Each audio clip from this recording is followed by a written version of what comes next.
Amén. Dios los bendiga a todos, hermanos. Vamos a iniciar ahora en nuestro estudio de Gálatas el capítulo número 5. El libro de Gálatas, tenga su Biblia abierta, del 1 al 15. Vamos a orar. Señor, en el nombre de Jesús, yo te pido que me uses como un instrumento de edificación para tu iglesia, para tu cuerpo, para tu familia ganada por la sangre de Cristo, y que ahora son tu tesoro especial. Y con mucho temor y temblor yo te pido pues que me utilices para enseñar tus sagradas escrituras, de manera tal que tu espíritu sea el que redarguya, reprenda, exhorte, instruya y nos recuerde lo que significa tu palabra, y que a través de ella crezcamos para sabiduría y entendimiento y amor hacia ti. En el nombre de Cristo, bendícenos. Amén. Bien, el tema se titula Firmes en la libertad, firmes en la libertad. Y el apóstol ha enseñado a lo largo de estos capítulos que nuestra condición de hijos. Solamente la semana pasada vimos que somos hijos de Dios, somos de Sara, de la libre, no de la esclava Agar. No somos de Ismael, sino de Isaac. Somos dentro de la promesa.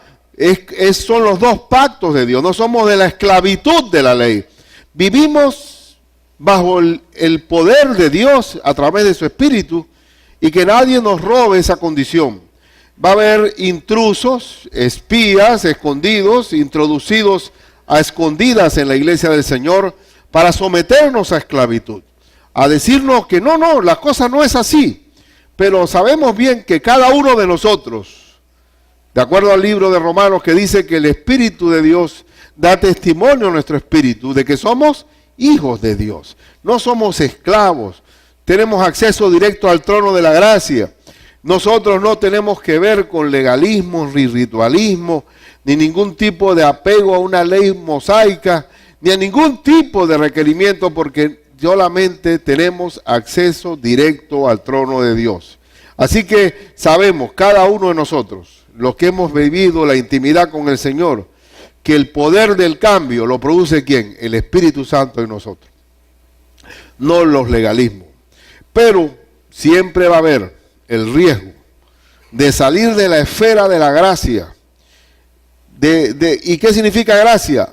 De lo que Dios hace en mí y dentro de mí, para volver a la esclavitud de los hombres, y eso es una gran tragedia. Y eso es lo que está pasando con esta iglesia, y no solamente con los Gálatas, sino que siempre va a estar el peligro en la iglesia de Cristo. Porque si yo pongo un patrón fuera del señorío de Cristo en nosotros, esa forma de dominio se vuelve una dictadura humana.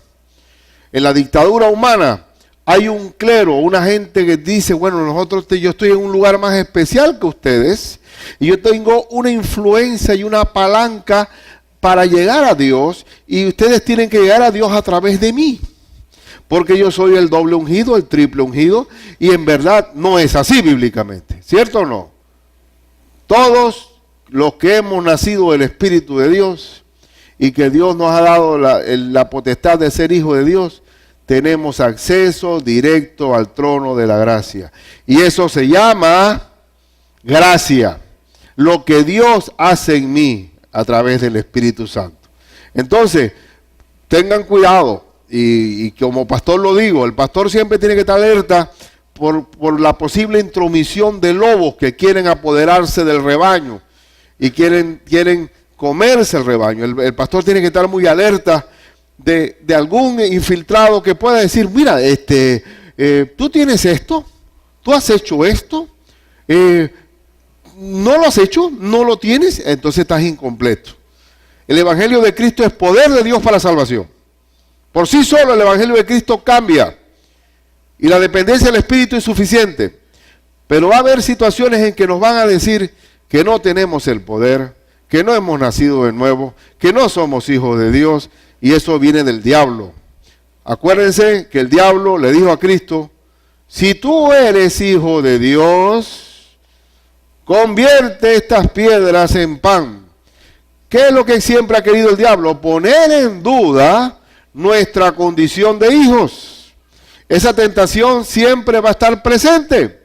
Y por eso, en la armadura del soldado, que cuando veamos el libro de Efesios, en Efesios 6, habla de que una de las principales piezas de la armadura es el casco de la salvación. El casco de la salvación, que tengo la seguridad de que he nacido de nuevo, que soy hijo de Dios, que el Espíritu Santo está en mí.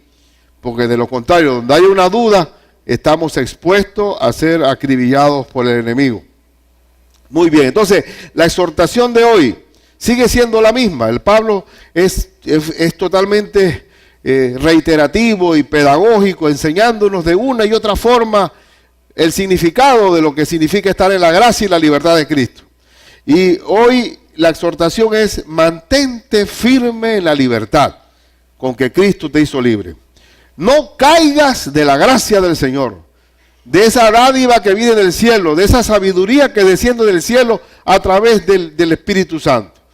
Por favor, esa es la exhortación que va a decir, y vamos a entrar ahí. Antes de llegar ahí, hay una definición simple.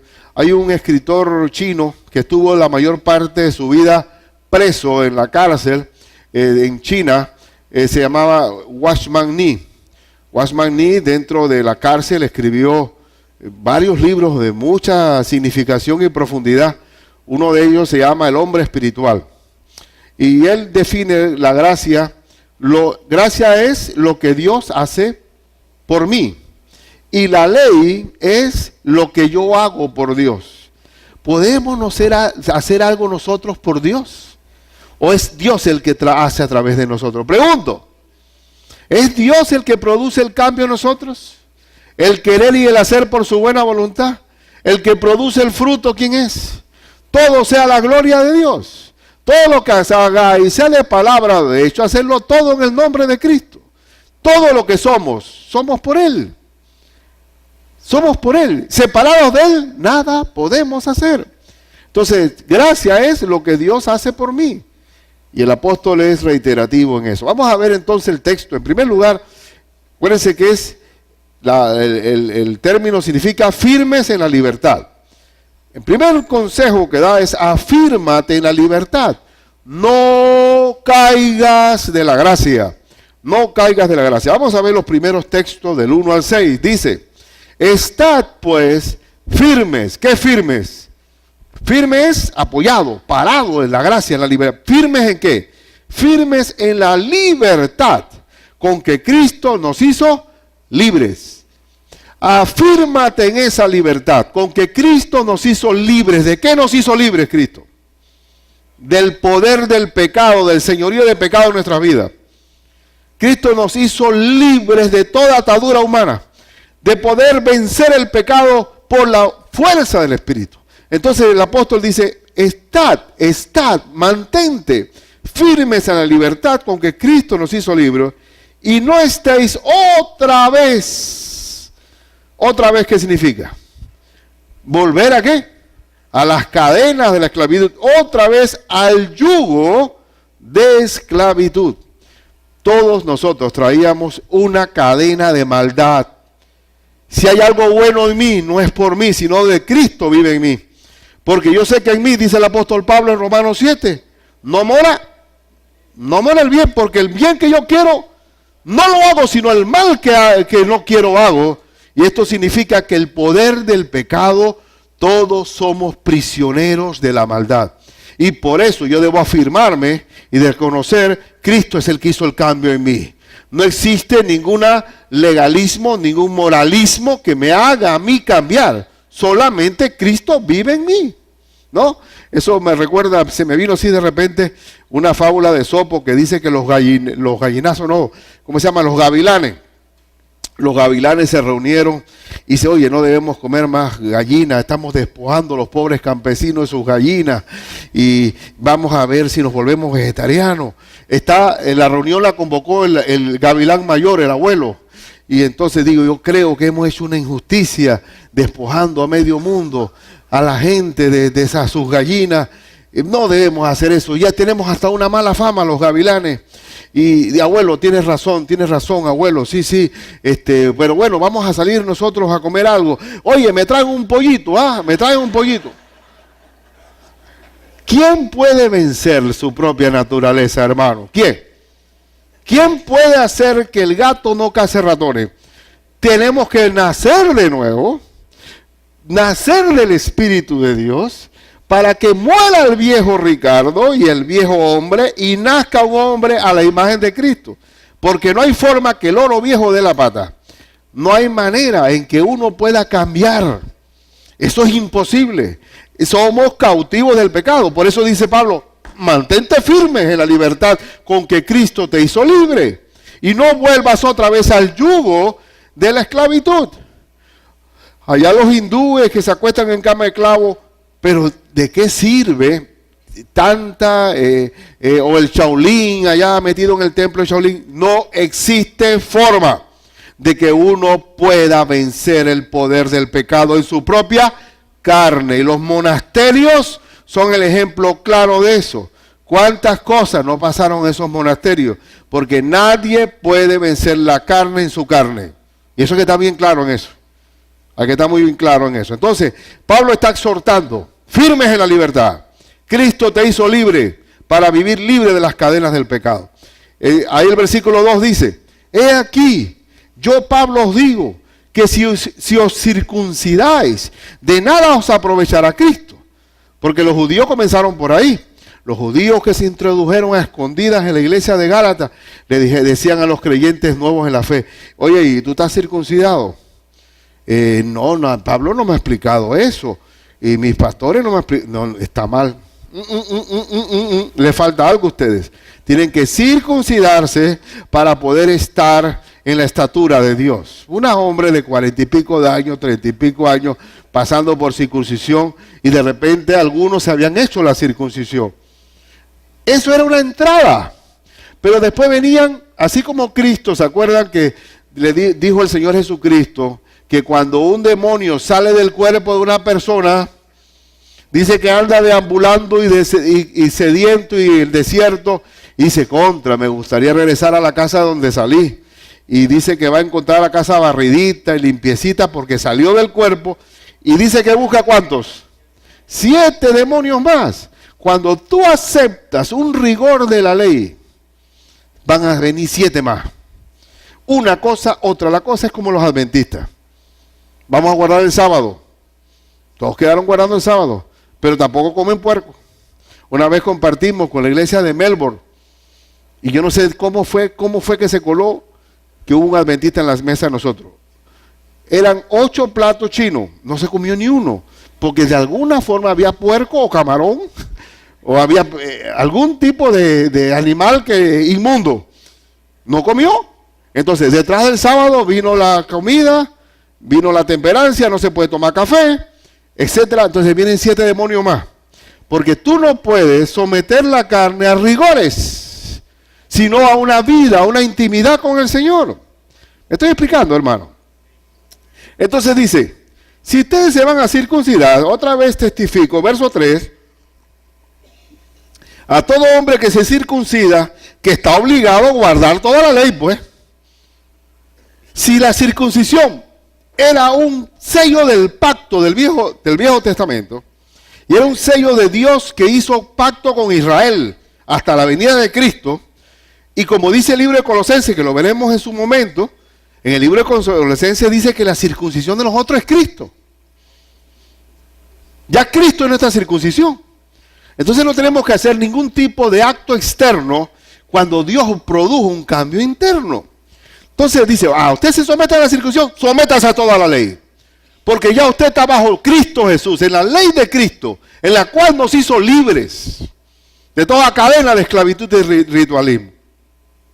Si usted se va a someter a toda la ley, dice el versículo 4 entonces, de Cristo os que desligasteis. Ya no estás bajo el pacto de Cristo, estás bajo la antigua ley.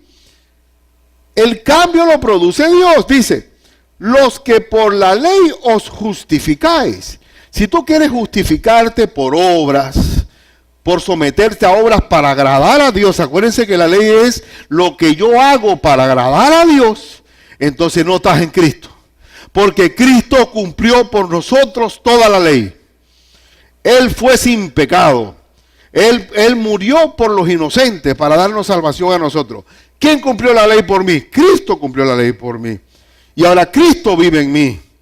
Entonces, si estamos sometiéndonos otra vez al ritual de la ley, nos caímos, nos separamos de Cristo. Dice, otra vez leemos el versículo 4, de Cristo os desligasteis, los que por la ley os justificáis, de la gracia habéis ¿qué? Caído. Ya no están bajo la gracia, ya no están de lo que Dios hace en mí, en mi corazón. En mi corazón vive Cristo y lo que produce Cristo en mí es el cambio que viene del cielo. Si entonces, ¿qué pasa, hermano? Yo perdone que se me amontonan las ideas, pero cuando uno comienza a someterse, ¿qué hay que hacer para agradar a Dios? Y comienzan a establecerse patrones y reglamentos.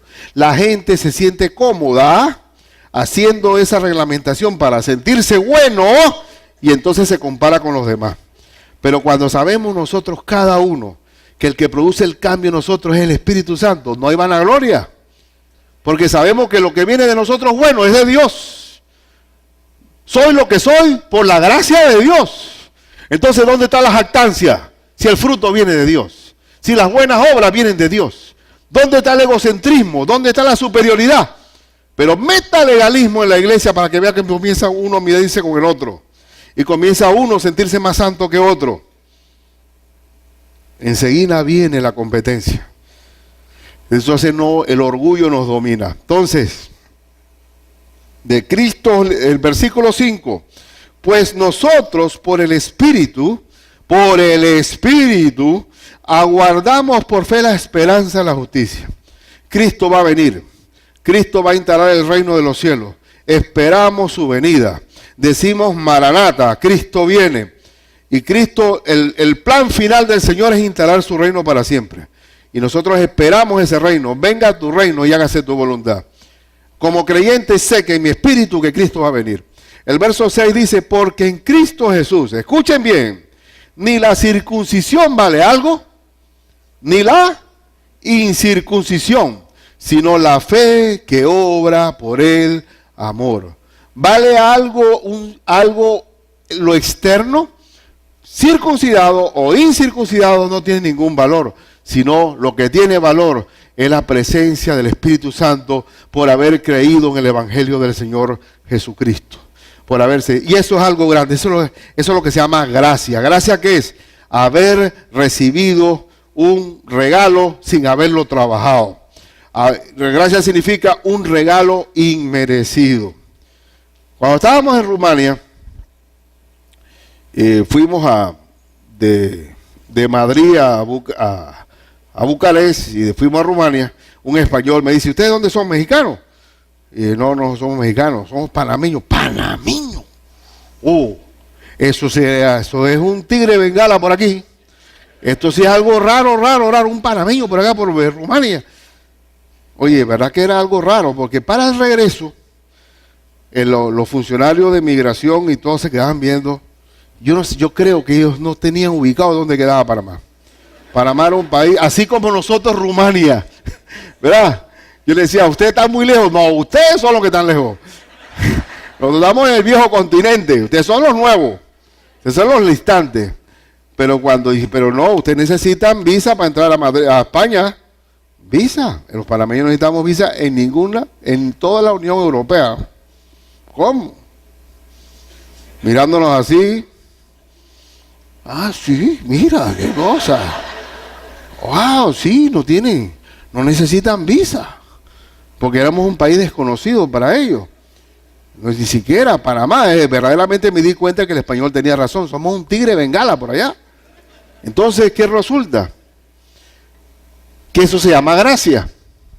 Gracia es un estatus que ya tengo delante del Señor.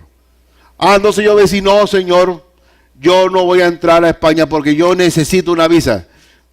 ¿Y yo voy a decir eso? No voy a decir eso. Yo acepto mi estatus. Yo no voy a rechinar nada, ni voy a hacer fila por ningún lado. Yo entro a cualquier lugar y entro. Ahora, nosotros como hijos de Dios, tenemos acceso al reino de los cielos. Nadie llega al Padre sino a través del Hijo de Jesucristo. Y nosotros llegamos al Padre y podemos orar al Padre en el nombre de Cristo y el Señor nos oye. Porque somos sus hijos, porque hemos nacido espiritualmente. Y nadie nos puede arrebatar de la mano del Señor. Porque somos de su propiedad. Hemos sido sellados como propiedad de Dios en el Espíritu Santo en nosotros. Tenemos una visa permanente, no una visa. ¿Qué es visa de nada? Somos nacionales, conciudadanos del reino de los cielos. Ese estatus es un estatus inamovible, porque ya el que nace, nace. El que nació de nuevo y tiene una identidad, un pasaporte de identidad, ciudadano del reino de los cielos. Entonces estos judíos querían decir, no, usted necesita visa, porque usted no está circuncidado.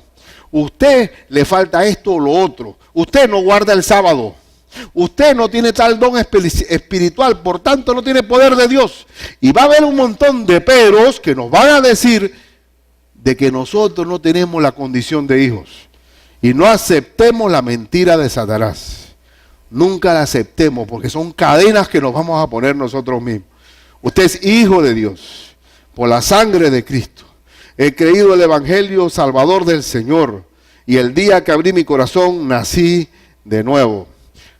Ahora me llamó esta semana también 2 hermanos Nove que estuvieron en entrenamiento, son obreros, evangelistas. En mi grupo de pastores que yo entrené para el discipulado bíblico que dimos, había 2 líderes ahí, muy callados esos muchachos, callados, con una suprema atención a lo que se estaba enseñando. Él no se distraía, no había mosca que los distrajera, apuntando, tomando apuntes, verificando en la Biblia. Esa gente desde el primer tiempo que comenzamos el entrenamiento, comenzaron a tener sus discípulos. 2 tipos muy callados, muy sencillos, y hoy me dice, pastor, he terminado con 35 obreros discipulados por nosotros. Por mí. ¿Quién habla? Jorge González y Ofelio. 2 tipos que se van con su foco, su chácara, dentro de la chácara tienen su linterna, su Biblia, su discipulado bíblico, y comienzan a correr todas esas montañas. Dice, pastor, nos gustaría que hiciéramos una graduación, y le gustaría a usted venir por acá. Con mucho gusto. Pues yo sé también, hermano, que para ir para allá yo tengo que pasarme entrenando en el club de Parque Omar, porque lo que me va a encontrar es lomas y lomas y lomas, y hay que bajar de peso para poder tener, que cuando yo llego a esa graduación no quiero morir ese día que entrego la graduación, porque entonces yo le digo, sí, vamos a ir, hermano, vamos a ir. Y yo creo que los caballos tampoco funcionan, porque esos caballitos de ellos son muy chiquitos, y no voy a aguantar el peso mío, Pero lo que voy es que como Dios se glorifica en gente sencilla, en gente humilde, en gente común y corriente. Basta ser un soldado abnegado, dispuesto a administrar la palabra de Dios y guiado por el Espíritu Santo, y el mundo se estremece. Se estremece con gente común y corriente, sencilla, pero dispuesto de corazón a ser usado por el Señor. Eso es lo que hace el Evangelio. Él me decía a mí, pastor, yo tenía mucha pasión, tenía fuego en el corazón, pero no sabía nada de Biblia. Así que era un fuego que se iba a perder, porque iba a ser, pero no iba a haber resultado. Pero ahora que me han dado un machete a mí, este discipulado es un machete para mí, y estoy viendo a la gente transformada, eso para mí es una satisfacción muy grande. Y otra vez, ¿quién hace el cambio? ¿Quién produce ese cambio en los indígenas panameños nuestros? Cristo Jesús, Cristo Jesús.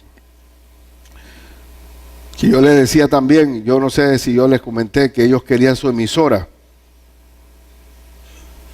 Y llegaron los fondos, porque decía, verdaderamente que esta gente quiere caminar sobre las aguas. Yo les conté eso hace poco. Bueno, entonces borrémoslo, delete, ya. Pero ahí está. Ahora cuando se dio que cerraron calles y todo por el asunto de la energía eléctrica. Digo, hermano, pero tú no te has dado cuenta que yo estábamos orando para que hubiera energía eléctrica y ahora están cerrando las calles. ¿Llegó o no llegó la luz? Ustedes también son líderes dentro de su comunidad. Pero bueno, eso vamos a dejarlo ahí. Primero, entonces basta como textos de apoyo. Quisiera que busque Tito 2, 11 al 14. Tito 2, 11. Porque la gracia de Dios se ha manifestado para salvación a todos los hombres, incluyendo los musulmanes y el budista y todos, enseñándonos que renunciando a la impiedad y a los deseos mundanos, vivamos en este siglo sobria, justa y piadosamente. ¿Quién produce ese cambio? El Señor Jesucristo.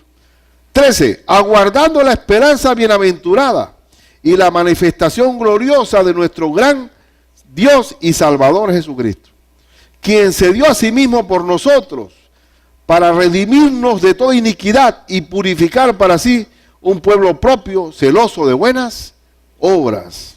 Esto habla y exhorta y reprende con toda autoridad. Nadie te menosprecie.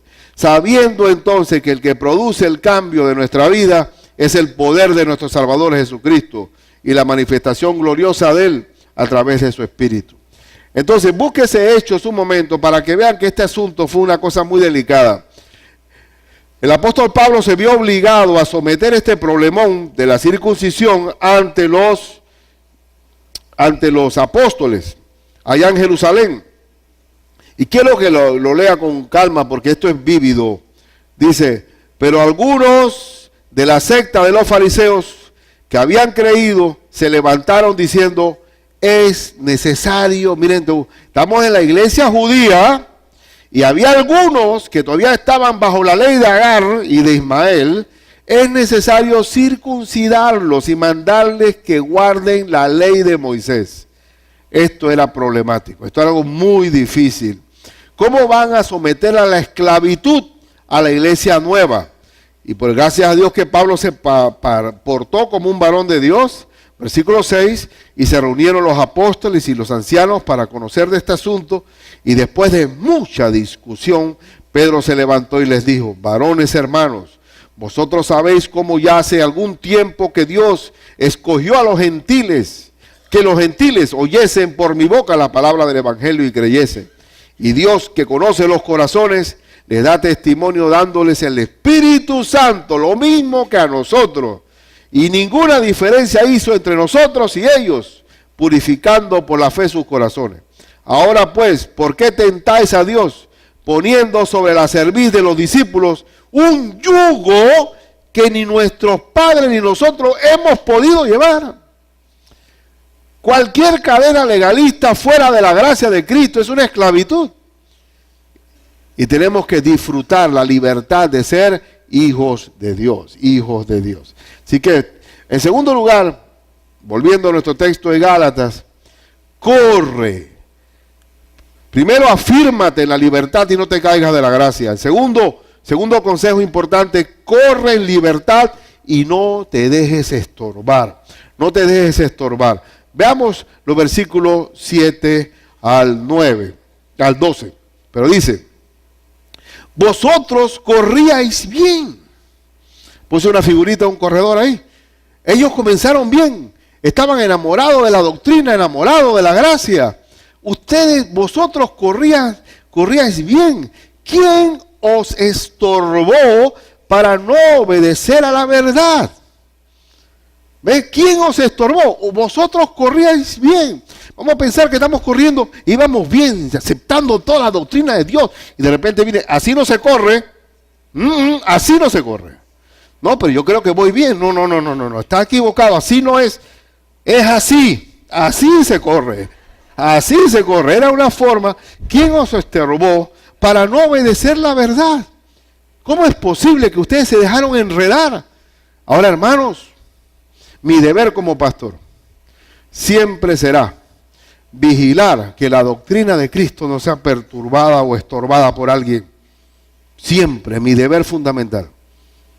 Es un deber. Europa, lo he dicho 1000 veces, los templos están vacíos. Los templos solamente son sitios de turismo. Y yo estoy absolutamente seguro que no hubo enseñanza de palabra de Dios. Y por eso se perdió todo. Por haber combinado cosas humanas y desplazando las cosas divinas, las sagradas escrituras. Dice el verso 8, esa persuasión de estorbarlos para no obedecer la verdad, no procede aquel que os llama. Un poco de levadura leuda toda la masa. ¿Cuántas veces ha usado el Señor en su escritura la levadura? ¿La levadura es cosa buena, hermano, o mala? En la Biblia, mala. Hay algunos que dicen que es buena. Yo no sé por dónde lo ven que es buena. ¿Dónde lo ven que es buena? Ahora que el pan lo pesan, con todo el que dicen que está más caro el pan, yo pienso, no estoy defendiendo nada aquí, pero si yo quiero vender más pan, yo le meto más levadura al asunto para que haya más pan, pero pan más inflado, ¿verdad? Pan soplado que la nutrición, ¿cuánto de ese pan? Unos panones, yo recuerdo esos panes que son puro aire. Ahora que fuimos de Europa, verdaderamente nosotros no sabemos comer pan, porque nosotros hay panes, mi hermano, oye, pero qué pan más rico, qué cosa más pan, pero ahora que está el peso, es cierto que posiblemente todo tiene que ver con el amor al dinero, pero de alguna forma, al pesar más, tienen que meterle menos levadura al asunto, porque el pan es menos engañoso. Pero lo que quiero decir dice, un poco de levadura leuda toda la masa.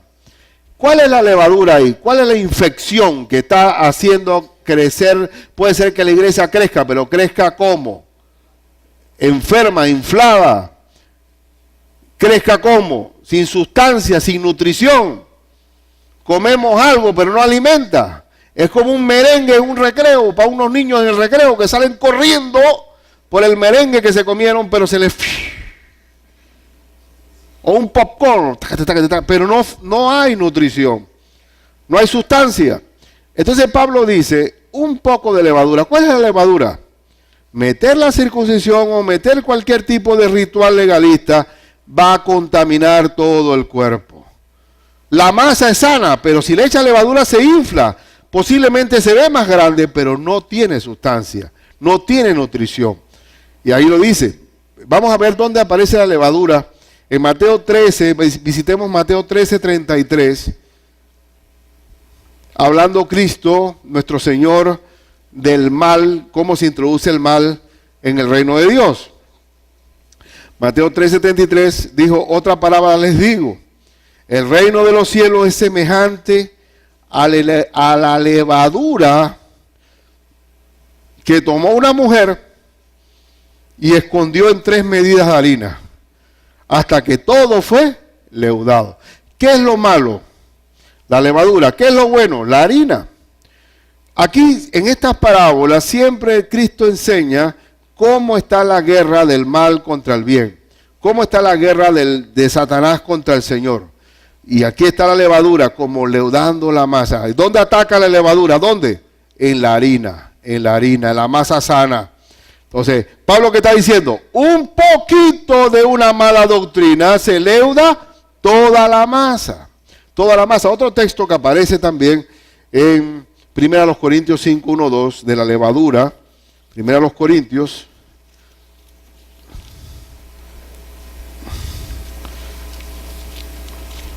Que es aquel hombre que, ¿se acuerda de aquel hombre que venía con la mamá, con la madrastra a la iglesia? Era la mujer de su papá. Tranquilamente se sentaba en el culto. Nadie le decía nada, pero sabían, todos eran filósofos, toleraban el pecado. ¿Y qué dijo el apóstol Pablo con relación a eso? Versículo 1 y 2. De cierto se oye que hay entre vosotros fornicación, y tal fornicación, cual ni aún se nombra entre los gentiles, tanto que alguno tiene la mujer de su padre, y vosotros estáis envanecidos. ¿No debierais más bien haberos lamentado para que fuese quitado de en medio de vosotros el que cometió tal acción?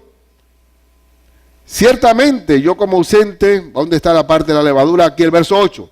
Así que celebremos la Pascua, no con la vieja levadura ni con la levadura de malicia y de maldad, sino con panes sin levadura, de sinceridad y de verdad. Y aún todavía hay un texto específico que habla de la levadura. Verso 6, 7. Verso 6. No es buena vuestra jactancia. ¿No sabéis que un poco de levadura leuda toda la masa? Yo pregunto, ¿qué es más fácil, ser líder del bien o del mal? Un niño travieso dentro de un salón, un niño que forma relajo, ¿es más influyente que el niño aplicado y bien y estudioso? ¿Cuál ustedes creen que sigue mala gente? ¿Cuál sigue mala gente?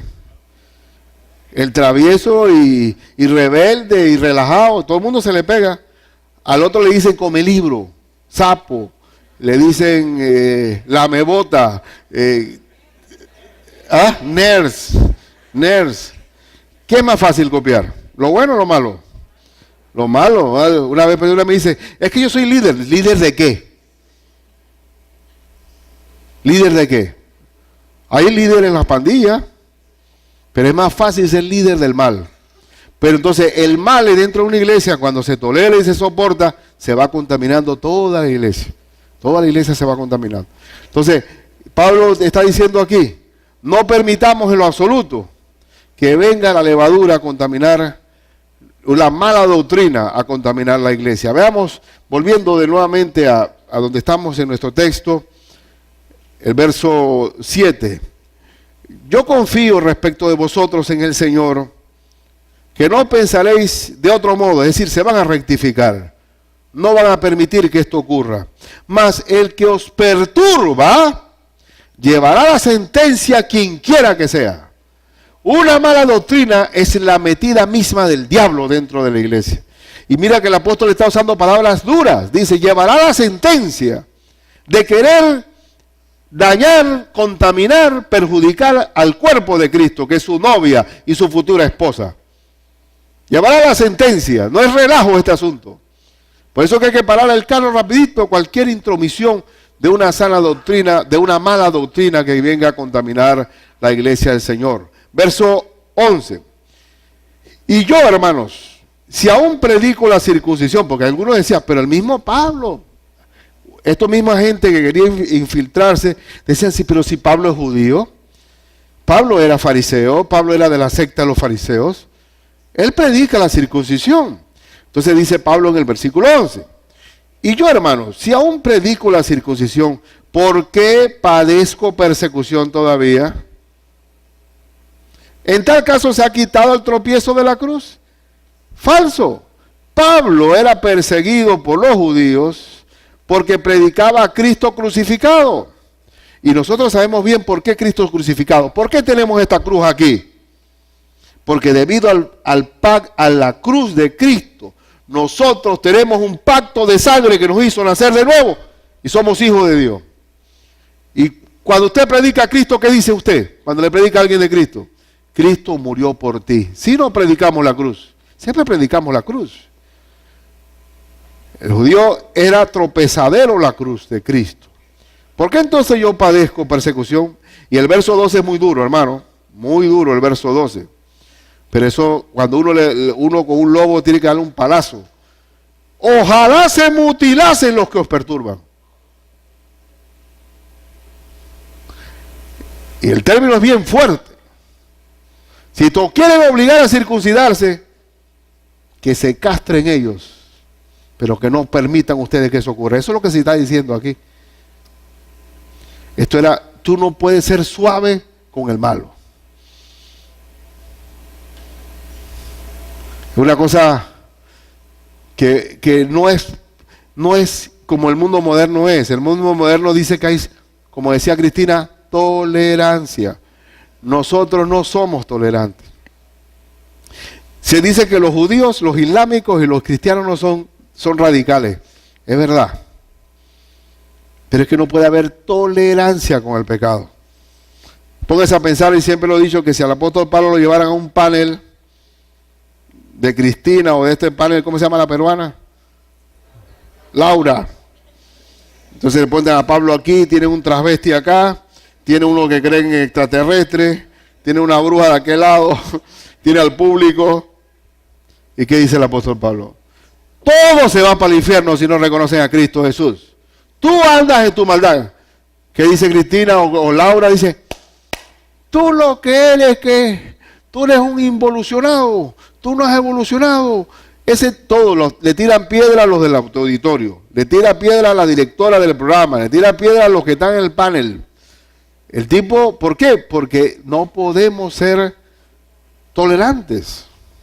Pecado es pecado, al pan, pan, y al vino, vino. Así somos los creyentes. Y para terminar, quisiera que buscaran, bueno, somos libres. Cristo trabaja en mí, la gracia del Señor. Soy libre del pecado y de la muerte. Ahora pertenezco al Señor. Ahora ya no soy el viejo hombre. ¿Ahora qué soy? ¿Está bien? No estoy en el viejo hombre. Conozco mi doctrina. Soy libre en Cristo Jesús. Pero ¿ahora qué soy? ¿Hacia dónde me dirijo? Y esa es la parte interesante. Uso mi libertad para el servicio y el amor cristiano. Esa es la parte interesante ahora. Ya no soy aquello, pero ahora que soy. Vamos a ver los últimos versículos de este Gálatas. Y aquí dice, porque vosotros, hermanos, a libertad fuisteis llamados. No a libertinaje. Solamente, es una observación, que no uséis la libertad como ocasión para la carne. Porque hay alguno que dice, yo soy libre. Y alguno dice, yo quiero la cédula, dice un jovencito de 16 años, quiero tener mi cédula para llegar de la discoteca cuando me dé la gana. Eso es libertinaje. La libertad en Cristo es no usarla para la carne, sino para ¿qué? Servíos por amor los unos a los otros. Soy libre para servir en el cuerpo de Cristo. Soy libre para usar mi vida no como instrumento de iniquidad ahora, sino de instrumento de gloria para el Señor.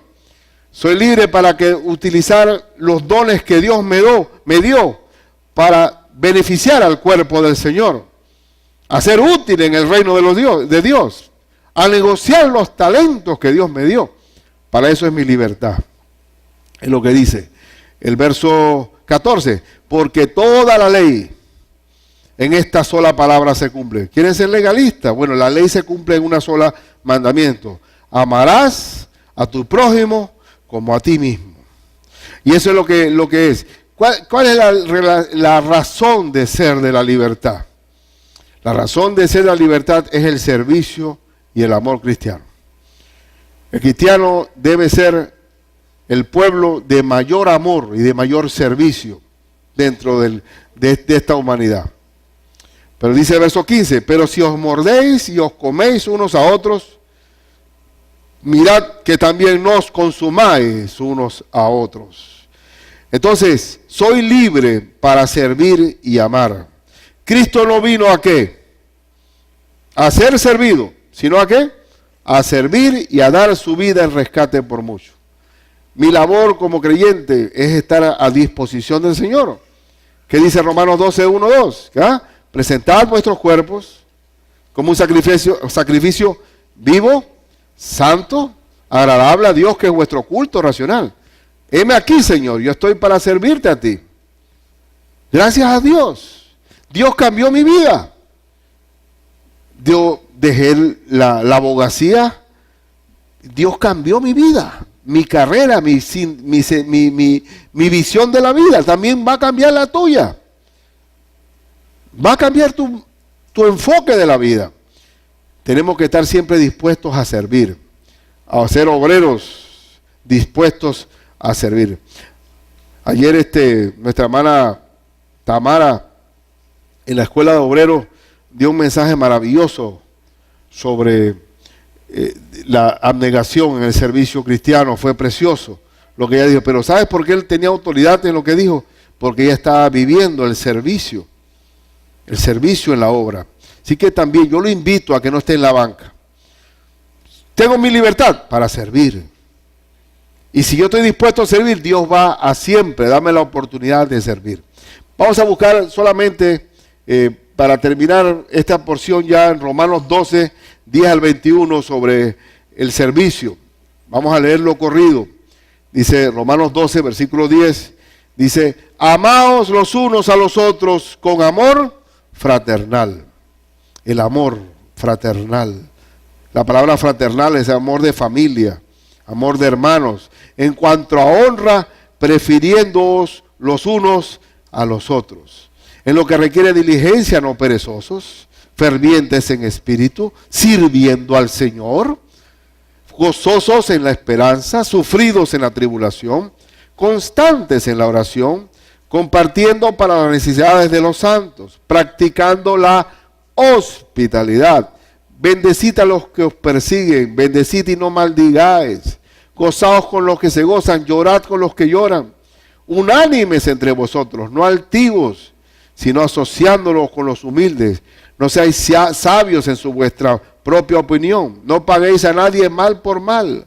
Procurad lo bueno delante de todos los hombres. Si es posible, en cuanto dependa de vosotros, estad en paz con todos los hombres.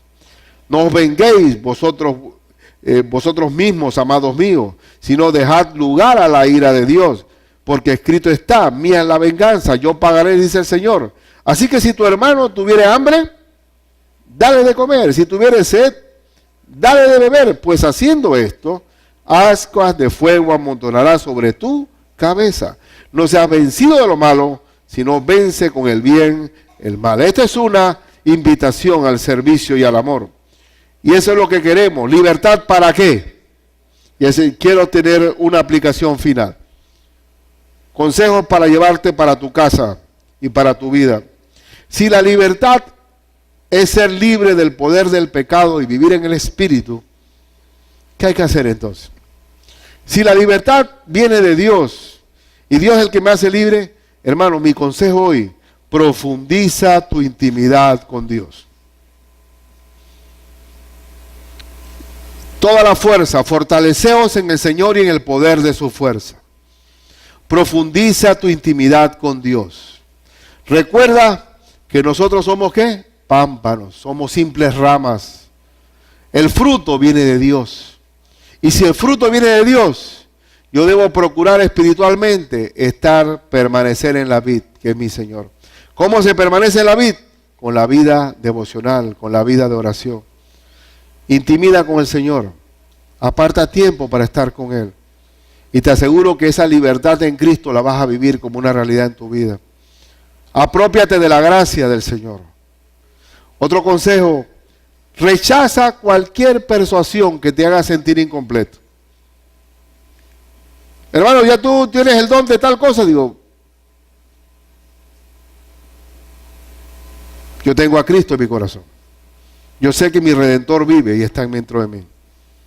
No necesito ningún aseguramiento exterior o una sensación adicional para que me certifique a mí que Cristo está en mi corazón. Cualquier duda que me quiera a mí hacer sentir de que Cristo no está en mí, eso no viene del Señor. No viene del Señor. Que nadie te robe tu condición de hijo y te haga sentir que tú no eres hijo de Sara, sino de Agar, la esclava. Que nadie lo permita. Y donde aceptes, hermano, cualquier condicionamiento externo, van a venir siete demonios sobre ti. Por favor, vive la gracia, disfruta la gracia. ¿Usted sabe lo que significa eso? Mire, hermano, un día voy a contar mi testimonio completo, pero llegará el tiempo que lo haga. Pero yo tengo un hijo especial. Lo ha aceptado. Yo todos los días camino 30 minutos con mi hijo.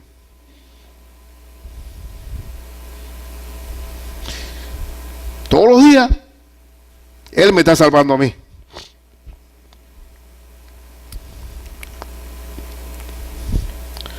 Pero en esos 30 minutos he disfrutado más cuando comienzo a orar con el Señor. Bendícelo, Señor. Fortalécelo, Padre. Haz que tenga fortaleza en todo. Y que es un disfrute. Es una alegría. Es que cuando dice Pablo, vivan la gracia, vivan la fe de Cristo. No está hablando de teoría. No estamos hablando de posiciones doctrinales. Es una realidad. Está al alcance de nuestra mano. Apropiarnos de la relación con Cristo y hacer que Cristo trabaje en nosotros. Y no forzar las cosas o decir que somos cristianos porque no tomamos trago, porque no fumamos, porque no engañamos a nuestra mujer y porque somos buenos ciudadanos y trabajamos y no engañamos y somos buenos empleados. No. La vida de fe es Cristo en nosotros. La gracia de nuestro Señor Jesucristo. Esa es la vida de fe. Bien, y entonces, ¿para qué la libertad? Para amar y servir. ¿Qué tal si cantamos esa canción que estaba la última, que nadie como Cristo, que me encanta cómo la interpreta el grupo? Nadie como Cristo, nadie como mi Señor, nadie es como Él. Cuán grande es su poder, cuán grande es su amor.